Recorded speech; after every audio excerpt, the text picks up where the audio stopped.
Allahu Akbar, Allahu Akbar. Lagi asik-asiknya macul, tiba-tiba Pak Dadang mendengar suara tawa wanita yang gak jauh dari dirinya.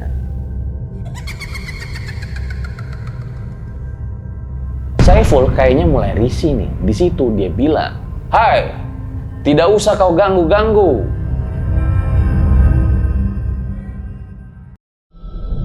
Kembali lagi bersama gue Fajar Ditya. Kali ini di Om Mamat season 3. Kamu yang takut atau mereka yang lari?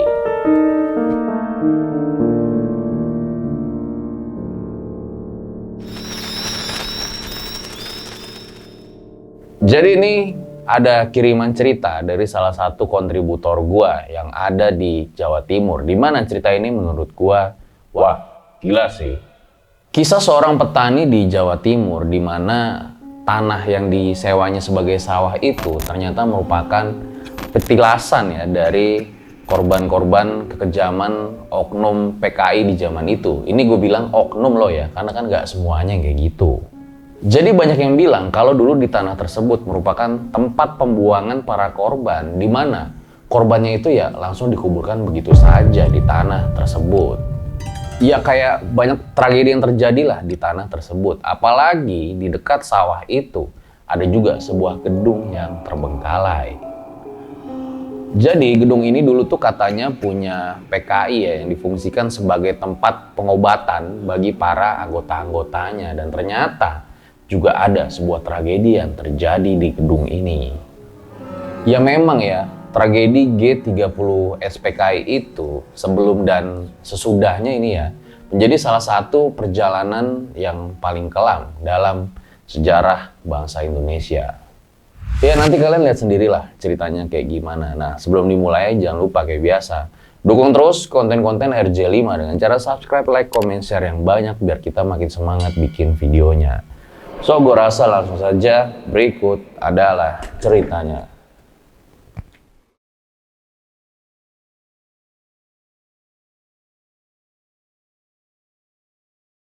Di tahun 1960-an, Partai Komunis Indonesia menjadi salah satu kekuatan besar di masanya. Walaupun begitu, ternyata banyak tragedi yang terjadi yang diakibatkan oleh hal tersebut. Jadi kayak banyak bentrok-bentrok antara simpatisan atau mungkin bisa dibilang oknum ya, PKI dengan para kiai-kiai. Nah, akibat tragedi-tragedi tersebut, banyak di antara mereka tuh yang meninggal dan menjadi korban. Yang hingga akhirnya tuh dikubur di suatu tempat ya. Dan ini tuh bukan cuma satu tempat ya. Kalian bisa lihatlah berita-berita yang ada tuh di Google. Nah, entah gimana juga caranya. Seiring berjalannya waktu ya, tempat-tempat tersebut yang menjadi petilasan para korban malah dianggap horor dan mistis bagi sebagian orang.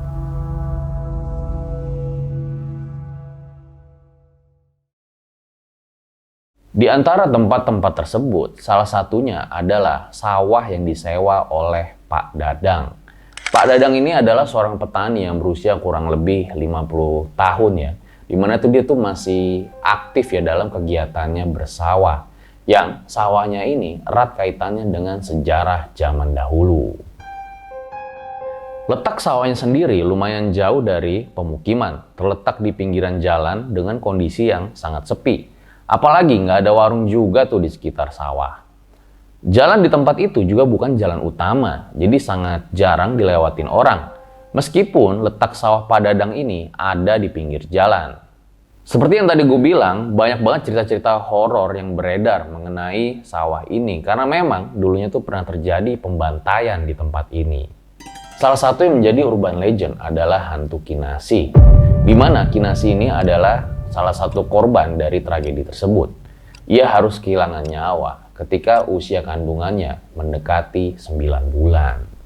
Kinasi dibunuh oleh oknum yang ternyata merupakan simpatisan PKI. Dan banyak tuh isu-isu yang beredar mengenai alasan dari pembunuhan tersebut. Tapi ya lagi-lagi ya, ini gue bilang oknum karena kan gak semuanya yang kayak gitu. Setelahnya barulah tuh muncul penampakan hantu yang wujudnya mirip seperti Kinasi. Kinasi terkadang muncul dengan penampakan wanita yang menggendong seorang anak. Tapi yang mengerikannya adalah wujud perutnya itu loh yang dipenuhin dengan luka. Hingga yang membuat orang melihatnya jadi ngeri dan iba, termasuk Pak Dadang. Beberapa kali Pak Dadang sempat melihat penampakan Kinasi ini, tapi sejauh Pak Dadang mengelola sawah itu, sosok tersebut tidak mengganggunya. Emang kalau penampakan itu nggak mengganggu ya? Oh, mungkin cuman mau kenalan doang kali. Udah tahu serem, kenapa Pak Dadang itu masih mau nyewa sawah tersebut? Ya balik lagi tadi yang gue bilang di atas, karena memang harga sewa dari sawahnya ini lumayan miring. Ya walaupun Pak Dadang harus tahu resikonya sendiri. Banyak hal yang dialami oleh Pak Dadang ketika dia menyewa sawah ini. Apalagi Pak Dadang itu punya seorang anak yang bisa dibilang peka atau bisa melihat hal-hal gaib. Seperti cerita berikut ini.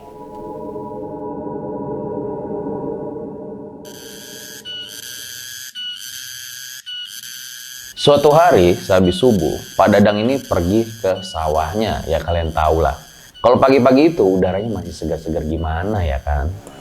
Tapi karena memang jarak rumah Pak Dadang sama sawahnya ini cukup jauh, beliau pun menggunakan motor bututnya. Dan suasana kalau masih pagi hari itu kalau di kampung ya masih gelap banget. Makanya Pak Dadang ini juga membawa senter untuk menerangkan jalan. Jalanlah tuh Pak Dadang hingga akhirnya dia sampai di lokasi dan dia pun langsung menuju tuh sawah yang akan dipaculnya. Kalau istilah orang sana disebutnya dengan mendangir. Jadi dangir itu semacam menggemburkan tanah yang udah ditanami biji-bijian dan biasanya memakai alat bantu berupa pacul.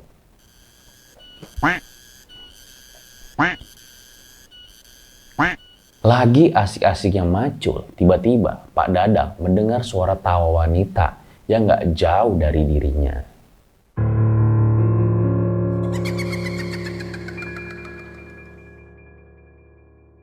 Pak Dadang kaget, tapi ya dia kayak udah biasa aja ya ngalamin hal-hal kayak gini di sawahnya.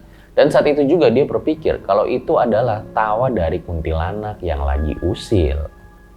Dan gak lama setelah itu, anak dari Pak Dadang, Saiful, langsung berangkat juga ke sawah untuk membantu bapaknya. Nah, Saiful ini menggunakan sepeda ontel untuk pergi ke sawah. Ya karena memang si Saiful ini bisa ngelihat hal-hal gaib ya, makanya gak heran. Sepanjang perjalanan, dia banyak ngelihat penampakan. Dan gak lama, Saiful pun sampai di lokasi sawah Pak Dadang. Mereka pun kayak melakukan berbagai aktivitas hingga masuk siang hari, para petani lainnya mulai berdatangan. Pak, saya nanti mau ke gedung sebelah ya. Lah, ngapain? Jangan aneh-aneh. Memang, Saiful, anak Pak Dadang ini suka pergi ke gedung kosong yang ada di sebelah sawah. Katanya sih buat memacu adrenalin. Saiful biasanya pergi menjelang maghrib tiba. Kok ada orang kayak Saiful? Pak Dadang hanya bisa mengelus-elus dadanya aja melihat kelakuan anaknya ini. Dan ketika sore tiba, Saiful itu memang biasa pergi ke gedung tersebut ya. Bedanya kali ini dia tuh memaksa Pak Dadang untuk ikut. Walaupun sebenarnya bapaknya itu nggak mau ikut. Tapi entah kenapa pada saat itu, penasaran atau gimana gue nggak ngerti. Pak Dadang pun mau ikut ke gedung tersebut. Jalan kaki lah tuh mereka berdua karena memang lokasi gedungnya itu ya hanya berseberangan aja dengan sawah dari Pak Dadang. Baru sampai di depan gedung, Pak Dadang ini udah merinding. Lah kok serem amat di gedung kalau dilihat dari dekat. Saiful yang tahu bapaknya ketakutan, dia cuman ketawa-ketawa kecil doang sambil jahilin bapaknya. Pak Dadang pun kaget, emang gak ada akhlak kayaknya nih bocah. Dan gak lama mereka pun mulai masuk tuh ke gedung tersebut. Saiful dan Pak Dadang mulai masuk menyusuri area bawah gedung.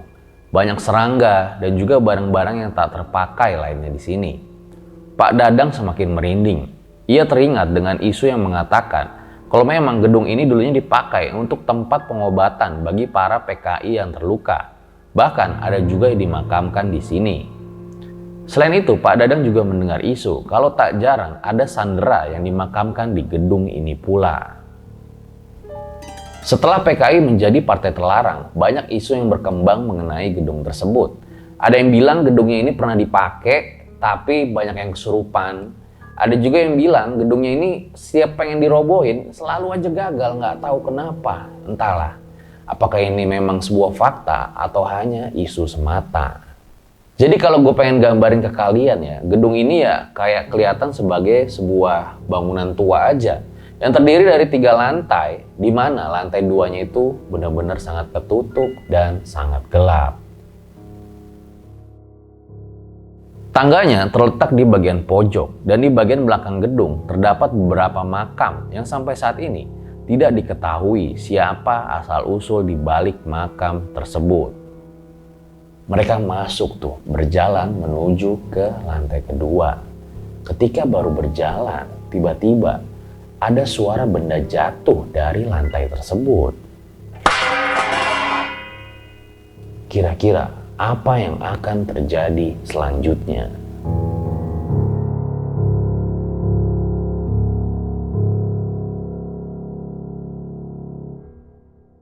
Buat kalian yang punya pengalaman horor nyata, bisa kirim cerita kalian ke email rjl5 atau DM Instagram rjl5.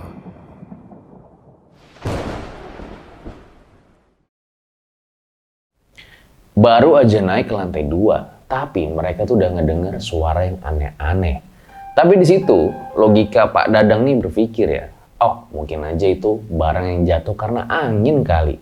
Ya udahlah, mereka lanjut lagi tuh jalan ke lantai 2. Nah, sesampainya di lantai 2, ternyata bener-bener itu ketutup banget, gak ada angin sama sekali. Lah terus tadi itu suara apaan dong? Di situ Saiful coba nenangin bapaknya ya. Udahlah Pak, nggak usah dipikirin gitu. Nah, Pak Dadang ini juga ngeliat kalau di tempat ini tuh bener-bener nggak ada cahaya masuk sama sekali, jadi bikin gelap dan udaranya yang sangat pengap. Situasi di lantai ini mulai berbeda. Pak Dadang beberapa kali melihat seperti ada siluet seseorang. Namun ketika diperhatikan lebih detail lagi, tidak ada siapapun di sana. Pak Dadang dan Saiful terus berjalan tuh menuju atap gedung tersebut. Nah, ketika dia lagi naik lewat tangga, perasaan dari Pak Dadang ini bener-bener gak enak banget ya. Dia tuh ngerasa di belakangnya ada yang ngikutin dia. Tapi pas dia noleh ke belakang, ya gak ada apa-apa.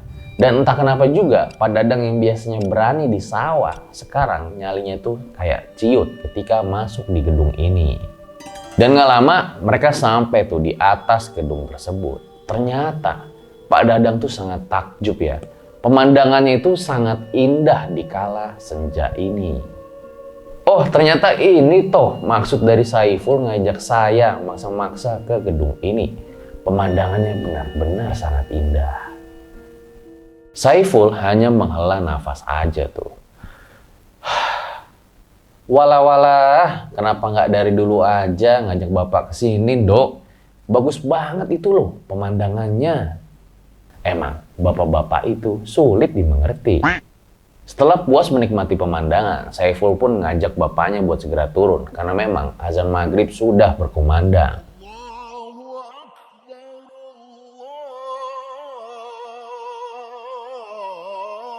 Akbar. Dan ketika memasuki gedung tersebut kembali, Pak Dadang sangat terkejut karena ia melihat ada banyak penampakan di gedung tersebut. Lah, tadi kan nggak ada apa-apa. Kok sekarang jadi banyak penampakan?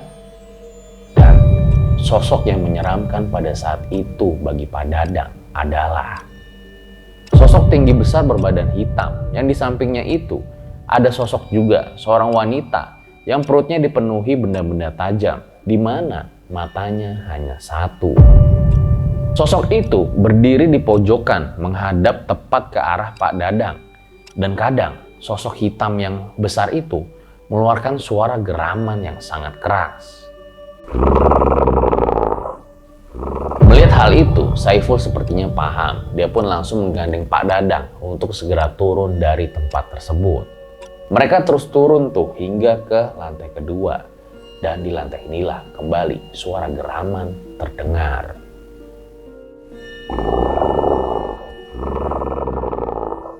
Saiful kayaknya mulai risih nih. Di situ dia bilang, "Hai, tidak usah kau ganggu-ganggu."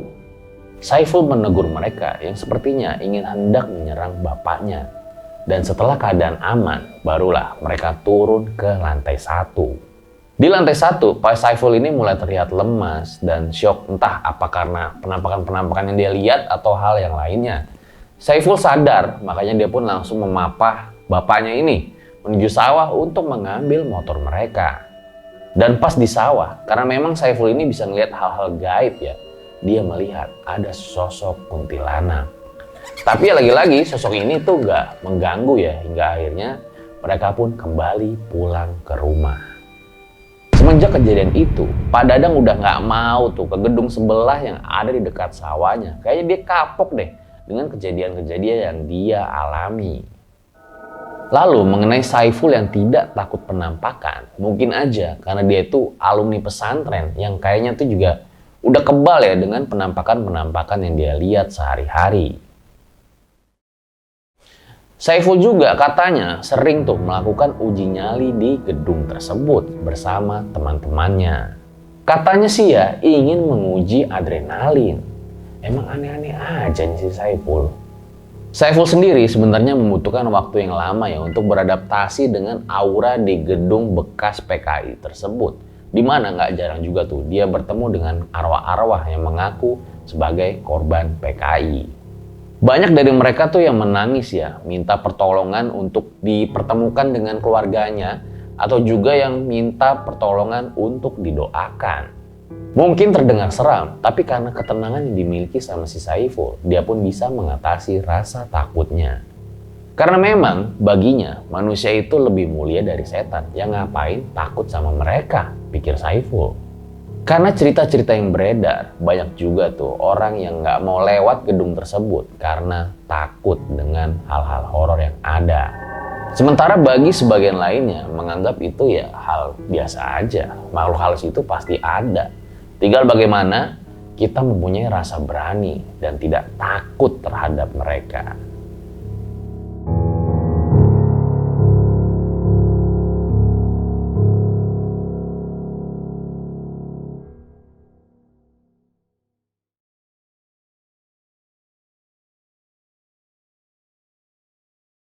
Itu dia guys, sebuah kisah yang luar biasa dari Pak Dadang dan juga Saiful ya, dimana cerita ini tuh juga ada unsur sejarahnya. Salah satu tragedi yang paling kelam yang terjadi di Indonesia, G30 SPKI, sebelum dan sesudahnya. Ya intinya sih, jangan pernah lupakan sejarah, biar hal-hal seperti ini tidak terulang kembali di masa yang akan datang. Gue rasa cukup demikian episode Om Mamat pada kali ini. Ambil baiknya, buang buruknya. Dengan adanya kisah-kisah seperti ini, jangan malah menjadikan kalian takut. Tetapi kalian harus semakin yakin dan percaya dengan kebesarannya. Gue Fajar Aditya, RJ5 undur diri. Ciao.